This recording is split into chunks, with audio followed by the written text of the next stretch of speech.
여러분 반갑습니다. Let's learn about topic.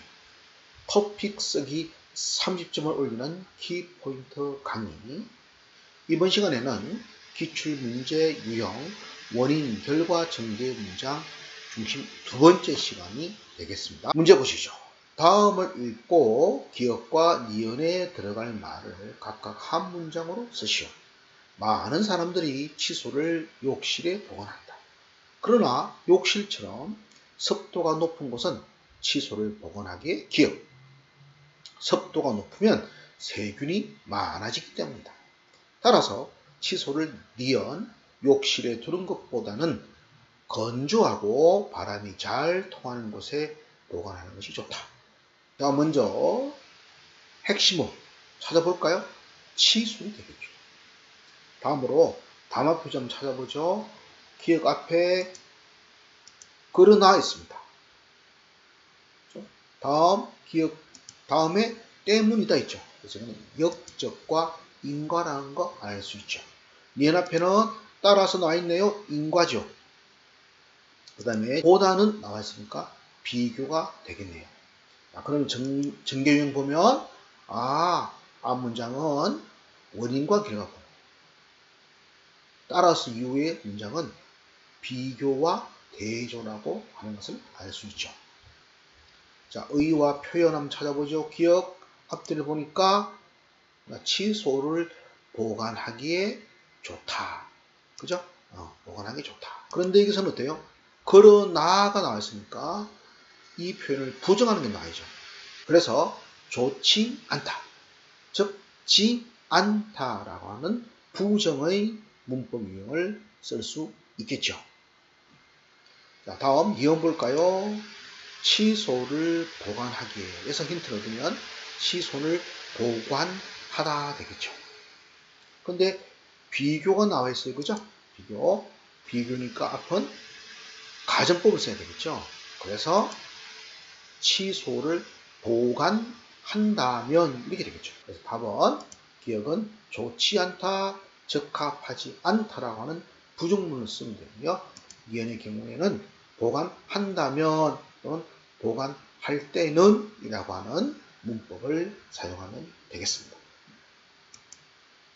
다음 문제 볼까요? 머리는 언제 감는 것이 좋을까? 사람들은 보통 아침에 머리를 감는다. 그러나 더러워진 머리는 감고 자야 머릿결에 좋기 때문에 기억. 그런데 젖은 머리로 자면 머릿결이 상하기 쉽다. 따라서 니은. 만약 머리를 말리기 어려우면 아침에 감는 것이 더 낫다. 핵심은 뭐죠? 당연히 머리죠. 머리인데 사실은 머리카락이 되겠죠. 그죠? 그럼 담화 표지 보면 기억 앞에는 그러나 그랬어요. 그리고 좋기 때문에 나왔어요. 이거는 역적과 인과관계구나 알 수 있고요. 니은 앞에 보면 그런데 나왔죠. 전환이죠. 그리고 따라서 나왔어요. 인과관계. 예, 상당히 많은 담화 표지가 있네요. 자, 전개 유형을 살펴보면 어때요? 기억은 좋기 때문에니까 당연히 어때요? 원인과 결과고요. 니은도 따라서니까 원인과 결과 전개 방법이라는 걸 알 수 있습니다. 자, 의와 찾아볼까요? 기억 앞뒤를 보면 보통 아침에 머리를 감는다 그랬어요. 근데 그러나가 있다 그죠? 근데 어때요? 이거는 머리를 저녁에 감다라고 하는 의와 표현을 떠올려야 되겠죠. 근데 이게 인과관계잖아요. 이미 때문에라고 하는 인과 표현이 나와 있죠. 그래서 이 경우에는 가능의 표현을 써서 머리는 저녁에 감아야 한다라고 표현하는 것이 적절하겠죠. 이어 볼까요? 만약 머리를 말리기 어려우면 이렇게 표현하고 있네요. 그러니까 머리를 말리다라고 하는 의와 표현을 떠올려야 되겠죠. 그러니까 어때요? 머리를 상하지 않게 하려면 어때요? 머리를 말리고 자야 되겠다는 이야기가 되겠죠. 역시 인과와 가능의 문법을 적용하면 되겠죠. 그러면 자기 전에 머리를 말리어야 한다라고 하는 역시 어야 한다고 하는 가능 표현을 쓰면 됩니다. 결국 기억과 니은은 같은 문법 기본형을 사용하고 있다는 것을 알 수 있습니다. 그래서 기억은 저녁에 감아야 한다, 저녁에 감는 게 좋다 이렇게 표현하면 되겠고요. 니은은 자기 전에 머리를 말려야 한다 이렇게 표현하면 되겠습니다. 다음 문제 보죠.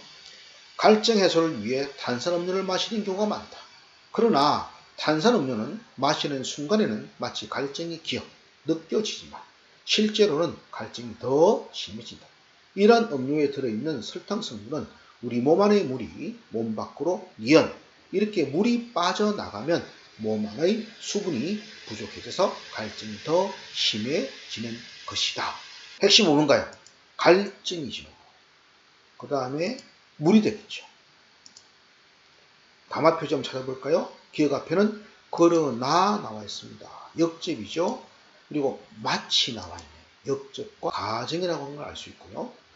니은 앞뒤로는 담화 표시는 없지만 그 내용상으로 봤을 때 인과관계라고 하는 걸 알 수 있죠. 그러한 전개 유형을 보면 역시 원인과 결과 이렇게 되겠죠. 의 표현 한번 찾아볼까요? 기억 앞뒤 보면 갈증이 더 심해진다 그랬잖아요. 그 앞에 뭐가 있죠? 지지만이 있죠. 이거는 내용이 역접되는 것이다. 그래서 반대로 갈증이 해소되다 라고 하는 표현을 떠올릴 수 있고요. 자, 이것은 마치니까 가정표현을 써야 되죠. 그러면 그것처럼 해소된 것처럼 이렇게 답을 쓸 수 있겠죠. 니은 볼까요? 니은 앞뒤로 보면 빠져나가면 그랬잖아요. 그래서 물이 빠져나가다. 자, 그리고 어때요? 이것은 물이 몸 밖으로 빠져나가게 누군가 시키고 있는 거죠. 그래서 사동 문법형이 되겠습니다. 사동 우리가 개하다를 쓰면 빠져나가게 하다 이렇게 되는 것이죠. 그래서 정답은 기억은 해소된 것처럼 또는 풀린 것처럼 얘는 빠져나가게 한다 이렇게 쓰면 충분할 것입니다. 자, 다음 문제 볼까요? 차를 오래 타면 왜 잠이 올까요? 차가 일정한 속도로 가면 작고 규칙적인 진동이 생기는데 이 진동이 잠이 기억. 우리 뇌는 새로운 정보가 생길 때 이를 처리하려고 노력한다. 그런데 작고 규칙적인 진동을 새로운 정보로 생각하지 않아 더 이상 정보를 니은 된다고 느낀다. 그래서 잠이 오는 것이다. 자, 핵심은 너무 쉽죠? 차와 잠이죠. 그리고 새로운 정보. 그래서 핵심은 차, 잠, 정보가 되겠죠. 담화 표지 찾아볼까요? 기억 앞에는 특별한 표지가 보이지 않죠. 그러는 것은 인과라고 하는 것을 내용상 짐작할 수 있고요. 니은 앞에는 그런데 나왔으니까 전환이다 이렇게 할 수 있고요. 뒤에 또 그래서 나오는 것들 인과관계구나 그런 것을 알 수 있습니다. 자, 기억 앞뒤의 문장 전개는 어떻습니까? 역시 원인과 결과고요. 니은도 원인과 결과죠. 자, 기억 잠이 오다라고 하는 표현을 또 올려야 되겠죠. 그런데 진동이 잠이 오게 하는 것이죠. 그래서 사동표현이다. 여러분 사동은 뭡니까? 괴하다 떠올리면 되죠. 오게 하다라고 하는 문법을 적용하면 되겠습니다. 얘는 어때요? 정보를 처리하려고 하니까 정보를 처리하다라고 하는 표현을 떠올려야 되겠죠. 내용상 보니까 앞에 그런데라고 하고 화제가 전환되고 있다는 걸 알 수 있죠. 그래서 이 경우는 처리하지 않다 이렇게 써야 될 것이고 그래서 부정표현을 써서 처리하지 않아도 라고 할 수 있죠. 그래서 기억은 오게 한다. 이어는 처리하지 않아도가 정답이 될 것입니다. 자, 여러분 이렇게 해서 이제 원인과 결과의 전개 방법에 대해서는 다 공부를 했습니다. 다음 시간부터는 문제와 해결 전개 구조에 대해서 함께 공부해 보도록 하겠습니다. 자, 여러분 구독, 좋아요, 알림 설정 꼭 부탁드리겠습니다. 여러분에게 만족을 드리는 강의가 되도록 최선의 노력을 다하겠습니다.